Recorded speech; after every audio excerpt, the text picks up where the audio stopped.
Hello students, আমি Namita ma'am জ্ঞান জ্যোতি coaching সেন্টারের পক্ষ দিয়ে তোমাদের সকলকে জানাই আরও একবার স্বাগত। তো স্টুডেন্টস, আজকের ক্লাসে আমরা যে বিষয় নিয়ে আলোচনা করব, দেখো তোমরা বোর্ডে দেখতে পাচ্ছ যে গুপ্ত সাম্রাজ্যের পতনের কারণগুলি নিয়ে। ঠিক আছে, তো গুপ্ত সাম্রাজ্যের পতনের পেছনে কিন্তু কোনো একটি নির্দিষ্ট কারণ দায়ী ছিল না, এর পেছনে একাধিক কারণ দায়ী ছিল।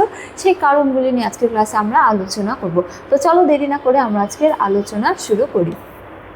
তো দেখো বলা হয়েছে যে দম্ভ যেখানে লোলুপ দৃষ্টি, আয়োজন সেখানে অফুরন্ত এবং পতন সেখানে কি অবশ্যম্ভাবী। ঠিক আছে, তো শ্রীগুপ্তের হাত ধরে যে গুপ্ত সাম্রাজ্যের প্রতিষ্ঠা হয়েছিল তার সমুদ্রগুপ্ত, দ্বিতীয় চন্দ্রগুপ্ত এবং কি স্কন্দগুপ্তের নেতৃত্বে সর্বভারতীয় গুপ্ত সাম্রাজ্যে পরিণত হয়েছিল, কিন্তু কালের নিষ্ঠুর নিয়মে মাত্র 1 শতাব্দীর মধ্যে এই সাম্রাজ্যের বিলুপ্তি বা পতন ঘটেছিল। ঠিক আছে, এই মহান গুপ্ত সাম্রাজ্যের তো কোনো একক কারণে নয়, বরং বহুমুখী সংকটের ফলে এই সাম্রাজ্যের কি হয়েছিল, পতন হয়েছিল। ঠিক আছে, তো সাম্রাজ্যের উত্থান ঘটলে তার পতন কিন্তু অমোঘ নিয়ম, অর্থাৎ কোনো উত্থানের পর পতন, এটাই কি কালের নিয়ম। ঠিক আছে, কোনো একটি সাম্রাজ্যের যদি উত্থান ঘটে তাহলে সেই সাম্রাজ্যের পতনও কিন্তু হবে, এক সময়কালে হবে, এটি কালের নিয়ম। ঠিক আছে, উত্থানের পর পতন, এটি হলো হচ্ছে যে কালের নিয়ম। ঠিক তেমনটাই হয়েছিল গুপ্ত সাম্রাজ্যের ক্ষেত্রেও। শ্রীগুপ্তের হাত ধরে এই সাম্রাজ্যের প্রতিষ্ঠা হয়েছিল এবং চন্দ্রগুপ্ত, দ্বিতীয় চন্দ্রগুপ্ত ও কি স্কন্দগুপ্তের আমলে এই যে গুপ্ত সাম্রাজ্য তা হলো হচ্ছে যে চরম বিকাশ লাভ করেছিল, কিন্তু 1 শতাব্দীর মধ্যে এই মহান গুপ্ত সাম্রাজ্যের পতনও হয়েছিল। ঠিক আছে, যার পেছনে একাধিক কারণ দায়ী ছিল। যেমন অন্যতম প্রধান কারণ কি ছিল, রাজনৈতিক ও প্রশাসনিক সংকট। ঠিক আছে, তো বলা হয়েছে যে যোগ্য উত্তরাধিকারীদের তীব্র অভাব ছিল। তো সমুদ্রগুপ্ত, দ্বিতীয় চন্দ্রগুপ্ত, ঠিক আছে, প্রথম চন্দ্রগুপ্ত, তারা ছিল কি শক্তিশালী শাসক, কিন্তু তাদের যে উত্তরাধিকারীরা ছিল তারা ছিল অযোগ্য, অদক্ষ। ঠিক আছে, তো এছাড়াও প্রাদেশিক শাসনকর্তাদের প্রকাশ্য বিদ্রোহ এবং কি রাজকীয় ক্ষমতা হস্তান্তরের ত্রুটিপূর্ণ শাসনযন্ত্রের অকার্যকরিতা ছিল এই সাম্রাজ্যের পতনের অন্যতম প্রধান কারণ। ঠিক আছে, এই কারণগুলি নিয়ে আমরা আরও ডিটেলসে আলোচনা করব। তো এছাড়াও দেখো বলা হয়েছে যে সামরিক ও কাঠামোগত দুর্বলতা ছিল, যেমন কেন্দ্রীয় সেনাবাহিনীর অভাব ছিল, সামন্ত রাজাদের সৈন্যদের ওপর কী ছিল, নির্ভর ছিল। ঠিক আছে, এছাড়া উত্তর পশ্চিম দিক থেকে হুনদের আক্রমণও এই সাম্রাজ্যের পতনের অন্যতম প্রধান কারণ ছিল, এটিও নিয়ে আমরা এখন আলোচনা করব। এছাড়াও অর্থনৈতিক ও সামাজিকও অবক্ষয় ছিল, যেমন ত্রুটিপূর্ণ নিষ্কর ভূমিদান ব্যবস্থা ছিল, সামন্ত প্রথার কারাগার ছিল। এছাড়া কি রোমান সাম্রাজ্যের সাথে লাভজনক বাণিজ্যের পতনও এই সাম্রাজ্যের পতনের জন্য দায়ী ছিল। এবারে আমরা একে একে এই কারণগুলি নিয়ে মূলত আলোচনা করব। ঠিক আছে, তো দেখো অন্যতম প্রধান কারণ হলো কি, যোগ্য উত্তরাধিকারীদের অভাব। ঠিক আছে, তো গুপ্ত সাম্রাজ্যের শাসন ক্ষমতা ছিল সম্পূর্ণ স্বৈরাচারী ও সম্রাটের ব্যক্তিগত যোগ্যতা ও কি দক্ষতার উপর নির্ভরশীল। ঠিক আছে, তো এই যে গুপ্ত সাম্রাজ্য, এই গুপ্ত সাম্রাজ্যের প্রতিষ্ঠা পর্ব থেকে আমরা কি দেখতে পারি, যে সম্পূর্ণ গুপ্ত সাম্রাজ্যের উত্থানকে একজন রাজার দক্ষতা ও যোগ্যতার উপর নির্ভরশীল, এবং সেই যে সাম্রাজ্য টিকে ছিল তাও কিন্তু একজন রাজার যোগ্যতা ও দক্ষতার উপর নির্ভর করেই টিকে ছিল। তো সম্পূর্ণ গুপ্ত সাম্রাজ্য কী ছিল, যোগ্য শাসকের ওপর নির্ভরশীল ছিল, কিন্তু পরবর্তী যে উত্তরাধিকাররা ছিল বা রাজারা ছিল তারা যোগ্য বা দক্ষ ছিল না, যার জন্য গুপ্ত সাম্রাজ্যের কী হয়েছিল, পতন ঘটেছিল। যেমন দেখো বলা হয়েছে যে সম্রাট স্কন্দগুপ্তের মৃত্যুর পর সিংহাসনে বসা পরবর্তী রাজন্যবর্গ ছিলেন কি অত্যন্ত দুর্বল। ঠিক আছে, স্কন্দগুপ্ত ছিলেন শেষ শক্তিশালী রাজা, তার পরবর্তী যে গুপ্ত রাজারা ছিল তারা ছিল অযোগ্য, অদক্ষ। ঠিক আছে, তো সাম্রাজ্য পরিচালনার মতো, প্রতিরক্ষা করার মতো কোনো দক্ষতাই তাদের ছিল না। ঠিক আছে, তো তাদের এই অযোগ্যতা, অদক্ষতা গুপ্ত সাম্রাজ্যের পতনের জন্য অন্যতম প্রধান কারণ ছিল। ঠিক আছে, তারপর দেখো দ্বিতীয় কারণস্বরূপ বলা হয়েছে যে প্রাদেশিক শাসনকর্তাদের বিদ্রোহ। তো গুপ্ত প্রশাসনিক নীতিমালায় প্রাদেশিক শাসকদের অতিরিক্ত স্বায়ত্তশাসন ও ক্ষমতা ছেড়ে দেওয়া হয়েছিল। তো সমগ্র গুপ্ত সাম্রাজ্যকে কয়েকটি প্রদেশে ভাগ করে প্রদেশের যে প্রাদেশিক শাসনকর্তারা তারা স্বাধীনভাবে পরিচালনা করতো গুপ্ত রাজাদের অধীনে থেকে, কিন্তু কালক্রমে তারা হলো হচ্ছে যে স্বৈরাচারী হয়ে উঠেছিল, বা বলা যায় যে তারা নিজেদের স্বাধীনতা ঘোষণা করেছিল। ঠিক আছে, তো এই প্রাদেশিক শাসনকর্তাদের ক্ষমতা বৃদ্ধিও গুপ্ত সাম্রাজ্যের পতনের জন্য দায়ী ছিল। যেমন দেখো বলা হয়েছে যে নগদ বেতনের বদলে জমি ভোগ দখলের নিয়ম কর্মচারীদের প্রবল প্রভাবশালী করে তুলেছিল। ঠিক আছে, তো তাদেরকে জমি দেওয়া হতো, তারা ক্রমে সেই জমির মালিক হয়ে উঠেছিল। ঠিক আছে, যার ফলে এই প্রাদেশিক শাসককর্তাদের ক্ষমতা বহুগুণে বৃদ্ধি পেয়েছিল। ফলস্বরূপ কেন্দ্রীয় প্রশাসন কী হয়েছিল, দুর্বল হয়ে পড়েছিল, এবং দুর্বল হওয়ার সাথে সাথে প্রাদেশিক শাসকেরা বিদ্রোহ শুরু করে এবং কি স্বাধীন হয়ে ওঠে, যার ফলে কি হয়েছিল, গুপ্ত সাম্রাজ্যের পতন ঘটেছিল। ঠিক আছে, কেননা প্রাদেশিক শাসনকর্তারা স্বাধীন হয়ে উঠেছিল এবং যার ফলে রাজার যে ক্ষমতা সেই ক্ষমতা হ্রাস পেয়েছিল। ঠিক আছে, তাহলে দেখো তৃতীয়তম কারণস্বরূপ বলা হয়েছে ভূমিদান ব্যবস্থার ত্রুটি। ঠিক আছে, তো মৌর্য যুগে জমিদান করা হলেও, ঠিক আছে, যে বেতন দেওয়ার পরিবর্তে জমিদান করা হতো, জমিদান দেওয়া হলেও মৌর্য যুগে কিন্তু জমি ও খনিজের ওপর কী ছিল, রাজার অধিকার ছিল। ঠিক আছে, অর্থাৎ সেই জমির প্রকৃত মালিক কে, রাজা, মৌর্য যুগে। কিন্তু গুপ্ত যুগে কী হয়েছিল, ব্রাহ্মণ বা ধর্মীয় প্রতিষ্ঠানকে যখন কোনো জমি দেওয়া হতো তখন সেই জমির শাসনতান্ত্রিক ও সম্পদের কোনো অধিকারী রাজার থাকতো না। ঠিক আছে, যাকে জমি দেওয়া হচ্ছে সেই জমির কি প্রকৃত মালিক। ঠিক আছে, সে সেখানে শাসন ক্ষমতাও ভোগ করতে পারবে এবং সম্পদের ক্ষমতাও ভোগ করতে পারবে, রাজার কোনো ধরনের কোনো অধিকার ছিল না। এর ফলে ভূমি গ্রহীতারা একটি স্বাধীন পকেটের ন্যায় রাজত্ব করতে শুরু করে, অর্থাৎ তারাও সেই ক্ষেত্রে ক্ষমতা বৃদ্ধি ঘটে তাদেরও, এবং এভাবে গুপ্ত সাম্রাজ্য কী হয়ে পড়েছিল, দুর্বল হয়ে পড়েছিল, যা ছিল পতনের অন্যতম প্রধান কারণ। তারপরে দেখো বলা হচ্ছে যে সামন্ত প্রথার কুপ্রভাব ও বিস্তার। ঠিক আছে, তো প্রখ্যাত ঐতিহাসিক আর.এস. শর্মা তার ইন্ডিয়ান ফিউডালিজম গ্রন্থে দেখিয়েছিলেন যে গুপ্ত সাম্রাজ্যে বা গুপ্ত যুগে সামন্ত প্রথার দ্রুত বৃদ্ধি ঘটেছিল। যেমন সমুদ্রগুপ্তের সময়কালে শুরু হওয়া এই প্রবণতা বুধগুপ্তের আমলে প্রবল আকার ধারণ করেছিল এবং সামন্ত প্রভুদের নিজস্ব রাজকীয় আকাঙ্ক্ষা ও ক্রমাগত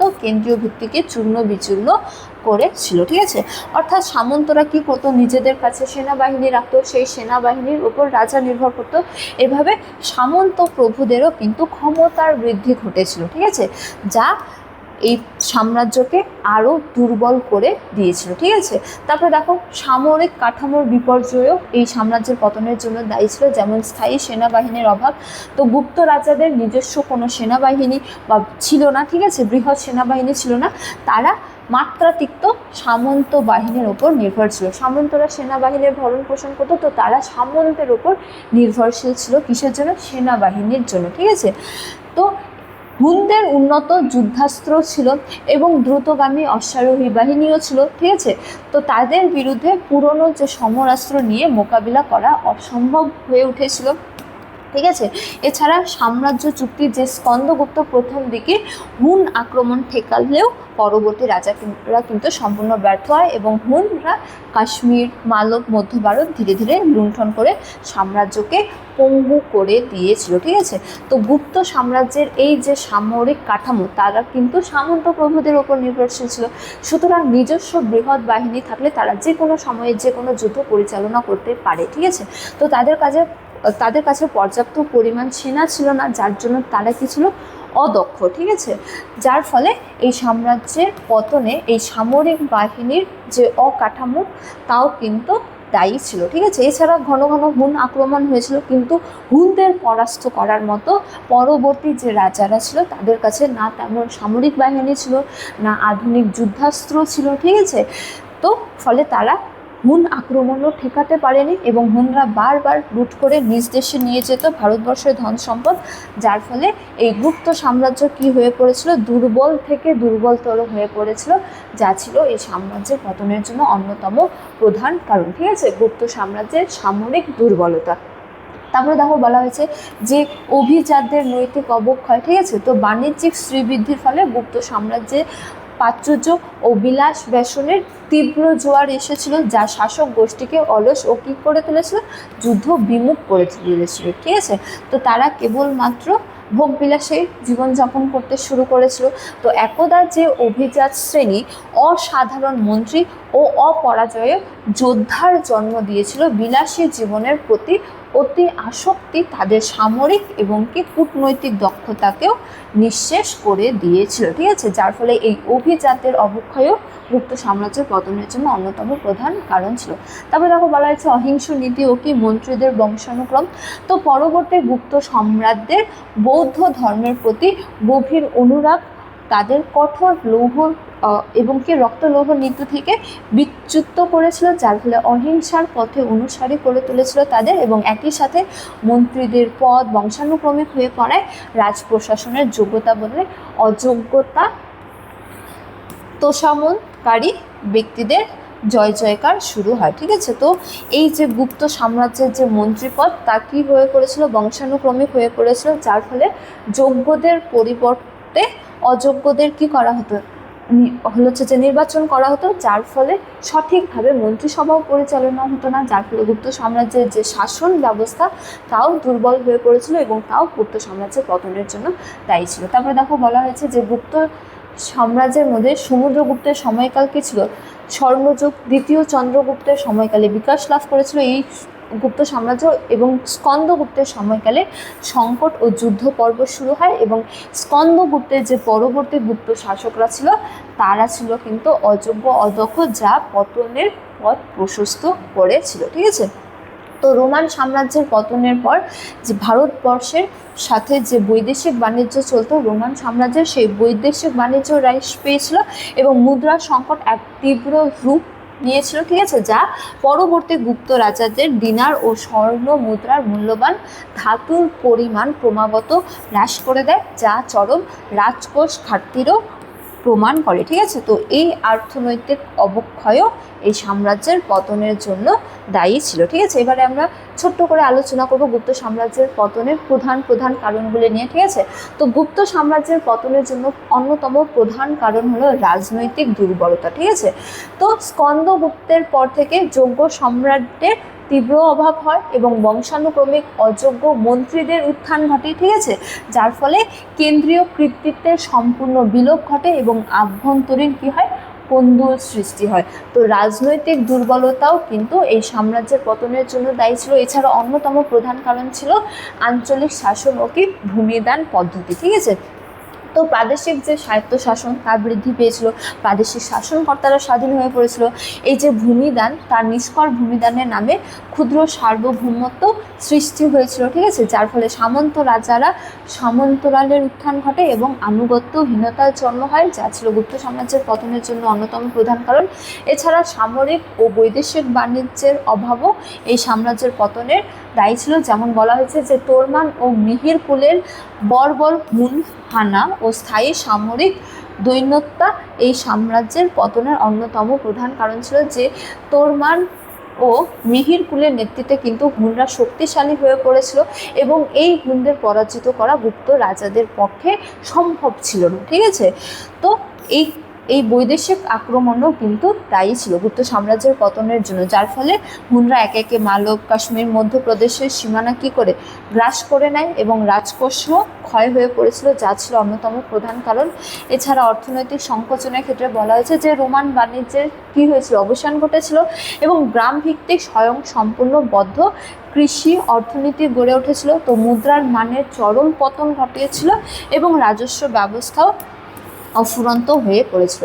তো সুতরাং বলা যায় যে গুপ্ত সাম্রাজ্যের পতনের জন্য কোনো একটি নির্দিষ্ট কারণ দায়ী ছিল না, একাধিক কারণ দায়ী ছিল, যার মধ্যে অন্যতম প্রধান কারণ হলো রাজনৈতিক দুর্বলতা, ঠিক আছে। এছাড়া আঞ্চলিক শাসন ও ভূমিদান পদ্ধতি, এছাড়া সামরিক শক্তির দুর্বলতা এবং কি বৈদেশিক আক্রমণ, এছাড়া কি অর্থনৈতিক সংকোচন। তো স্টুডেন্টস, এই ছিল আজকের আলোচনার ক্লাস এতটাই। তোমাদের কোনো ধরনের কোনো ইনফরমেশন জানা থাকলে, প্রশ্ন থাকলে তোমরা এই দুটো নম্বরে যোগাযোগ করতে পারো। তো তোমাদের সাথে দেখো পরবর্তী ক্লাসে। ততক্ষণ তোমরা সকলেই ভালো থাকো, সুস্থ থাকো। Thank you.